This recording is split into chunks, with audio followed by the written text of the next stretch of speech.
Welcome to news. I'm just going to be fast. I'm not going to give you. People ask me businesses you can do. I've done a bit of business you can do, but in my research, I'm going to list 10 businesses that I think you should not bother trying.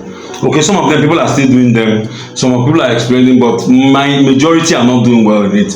Only the minority. And I want you to understand that some businesses that you're doing well in, there are many people that are not doing well in it, and some businesses that people are not doing well, there are those that are doing well. Okay. Now what I ask, what do I use to define this business as you? I said you shouldn't try in 2026. I'm asking, can it be scaled? Can I send my child to a very good school with it? Can I take a vacation at least once in 5 years abroad through this business after I scale it? Can I buy a decent property from this line of business? Yes, that's what I'm trying to define as a good business. I'm not talking about survival business. By the way, 90% of Nigerian business are survival business. They cannot do those things I listed. They cannot scale the business. So what do I mean scale? When you start a business and you're making 200,000 a month, your vision is to make 200 million a month. It might be 5 years, it might be 10 years, it might be 20, but that's your vision, okay, to grow. So if you're on 200,000 this month, next month you should make 250, 300. You must keep scaling. So that's what I mean. Can you send your child to a very good school?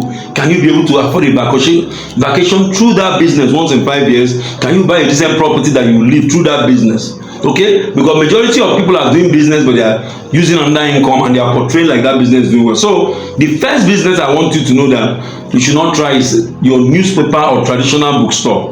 If you know someone that has a bookstore, tell them to think about it. It's not flying. It's a survival business. It's feeding hand to mouth.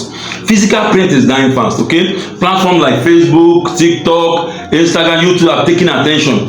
Even educated people prefer free, fast, and digital content. Okay, nobody has time to start reading. Very few people like us traditional will still read books. I read a lot of motivational books, Bible, whatever.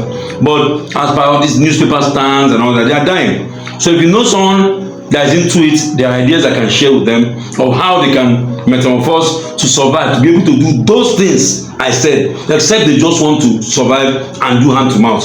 The second business you should not do is DVD or CD sales. Okay, there's a guy that still supplies my dad. My dad is still one of his last survivors. Sends these olden days Nigerian home videos. You see, streaming has killed him. And I kept telling the man that, look, you come all the way from Ajegule to Ireland to give this guy these 3 CDs. How much? Maybe 3K. He said his one is around, he doesn't come back. Could see that the guy is out of idea. I tried to tell him things he can do, even if it's to download and sell people digital format of the movies. It's better. Okay, streaming has killed CDs and DVDs completely. Apps like Netflix, Spotify made physical media very relevant. It's very relevant. I don't know who still buy CD to play and watch. Okay, the third one is cyber cafe, browsing only cyber cafe. I'm not talking about business center. They are different. If you have a cyber cafe, I had a private many years ago, and it did very, very well. Very, very well. Okay, in the era of cheap smartphones and data, and you don't need cafes. Okay, just browse anywhere. Okay, unless you provide additional services like printing, photocopying, jam result checking, all those things they do there, then you're doing hand to mouth. It's there. Put it away. Don't even try it. Put it away. It's there. The fourth one is generic boutiques. I see people go to a very expensive mall. I won't say it, but maybe the person will know. A friend's wife just set up a big clothes. She has a good identity, good idea. Set up a clothes brand, a clothes shop in a big mall. 12 million naira a year plus service charge. I think they do about 50K every month service charge. No, opening a random clothes store without a niche is slow death. Okay, cheap imports. There are lots of cheap imports. Instagram sellers, vendors, invest in media, invest to send your things through online. People know how many times I bought so many things online. I've not even met these people. I can't think of myself going to a mall now that I'm going to buy jeans or any of those things. I don't. Maybe the old school, some people still do. Maybe my old clients still call me. But if you're in that line of business, except you have a niche, maybe you're selling big size, big people's size of shoe, big people's size of shoe, or your corporate wear or specialty scarf or something. But it's getting challenged. So if you have a boutique, start thinking about it. In fact, most people that I know that have boutique that are doing well, they do a lot of content through their show because the customers are in the cloud. And it's even bigger. You can have customers in Ghana. So if you know anyone that has a shop, tell them to reanalyze. They should invest more in media. in social media, adverts and all those things. So that's that part, okay? And people can easily go to China and all that to bring. The fifth one is pure water sachet business. Yes, I know one, I know two, I know three, I know four. It's dying fast. Because not because people are not ordering for pure water. No, there are too many players and the margins are thin. But who are those that are making it? If you cannot produce large scale, okay, with strong distribution, you struggle. If you cannot produce large scale pure water, strong distribution, you struggle. So it's just like the telecoms.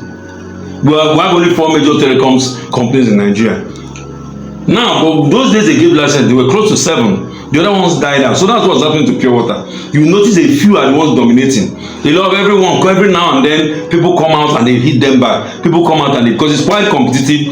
You need very good distribution, very good vehicle. Yes, I'm saying that I don't know one, I don't know two, more than at least 3-4 people that I know personally who have gone into it, and it's a lot of stress. Forget what people tell you about it, okay? Yes. The sixth one is, these small POS stands and on strategic location. I told you guys that I have a friend that has about 50-something POS. Yes, but one thing I noticed, meanwhile I have people that have closed it. In fact, you guys know that I have an outlet that has about 12 branches, and we did POS and so on. But when I found out that it wasn't worth it, okay, you must be for you to make profit. It's better if they are charging you 20,000 naira a day or 20,000 naira a week in an uncrowded place, a funny community. Go and pay 40,000 in a bus stop if you have it in a crowded market. That's what my friend is doing, okay? But if you're doing POS and you're just sitting down somewhere with the POS itself, then people like us between that believe that the risk to reward ratio is very low. If you exchange 100,000 naira, I think they are making 1,000 naira or something like that. How about if you lose the money? So the risk is not worth it. Yes, that's right. So I'm not saying POS is not bad, but on strategic locations, that's what I'm saying. On strategic areas that are not strategic is not worth it, okay? Number 7 is on branded restaurant and booker. I see people just say, I want to open a foodie, I want to open a grill, I want to do this. No, okay? Food sells, but the average food business fail. Be very good in it.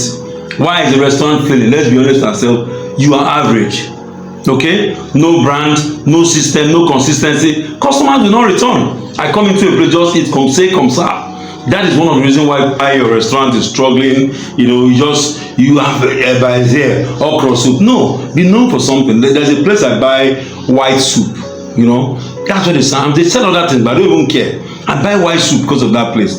So don't just set up a booker, a restaurant where people eat, and some of you use the word that people must eat no matter what. Yes, people must eat, but they will not eat cabbage twice. People must eat, but they will not eat cabbage twice. All right. So that's that part. Number 8 is recharge card printing business, okay? Except you're selling to my dad. I think my father is the only person I know who still goes to buy a recharge card, because telecoms have shifted to digital. We have the apps, we have USSD, we have multiple recharge ways that you can recharge. So either you, like I said at the beginning of the program, is businesses you can scale.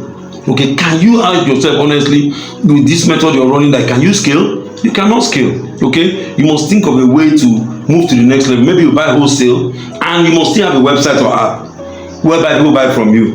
Maybe you start translating to your old customers, all right, on how they can do it. So that's that one. Number 9 is low level importation without direction or differentiation. I see a lot of people do all those pre-order. You see, everybody can go to China now, but there's still opportunities. Let's say you go and bring in towels. You bring it in for 15,000 and you sell it for 20,000. Anybody can do that. How about going to talk to those guys to come and get a factory in Nigeria? Either they pay, market them, start marketing those guys. That's the next step. Anybody can go to China now. All those buy cheap, sell cheap is now saturated. Everybody does that. Everyone is importing from China. There must be a way. Competition has become brutal. You must not differentiate yourself. Okay? And there's a lady I follow, I saw her online. She Paramount, and she was talking about the wholesale. Lots of wholesale places are coming, and those Chinese people want to come down. It's a cheaper investment for them, whereby even they don't build a factory, have a warehouse whereby they bring it direct. So it now save you. Go and set up where people that go to China come to buy from now. That's the level. That's the next level. But as per say you're doing pre-order, you roam around China and bring. You guys will tell yourself the truth. I'm seeing it all over the place. It's not flying anymore. It's not. You must differentiate yourself. Now, anybody can go to China with a press of a button. All right. The final one, number 10, is laundry business. Okay, without structure or scale. Why am I saying that? If you have a laundry business, I'm seeing many of them are failing. Many of them are struggling, and that's an industry I'm very passionate about. That is very dear to my heart. Why? That was the first business I did in my struggle days, and we grew from home to 12 outlets to almost 30 something workers, and we're still pushing. It has its challenge, but you see, life metamorphosis. Days are past that you just put something and put a signboard that I'm running a laundry. You will die of hunger. Okay, I have to be truth here. A poorly structured laundry business is the fastest way to get broke, and unfortunately, many of you are still stuck at washerman. No business, no pricing strategy, no system, no branding, no B2B clients. You know, you're structured like one man business. Even if you're one man, there's a way you can structure it not to be like one man. Now you have challenges from laundromats, but the good thing again, don't be threatened by laundromat, because laundromat has his niche, he has his market. People that just want it fast. But the average Nigerian, the banker, the worker, whatever, want to just give you a dirty clothes, get me a completely clean, well-ironed clothes. So not everybody has time to carry clothes to laundromat, and that's what I keep saying. Okay, so but you must specialize yours. We have clients that have been with us for the past 15 years, for the past 16 years. I don't run it directly anymore. I have managing director, I have supervisors, but we still have the structure. You must have a structure, and you must focus more on B2B. Approach hotels, approach schools, approach restaurants, collect their things and be washing for them. Offer them damn good service. Set up your quality control, which is like the central defender of laundry business. Okay, so those are just a few things.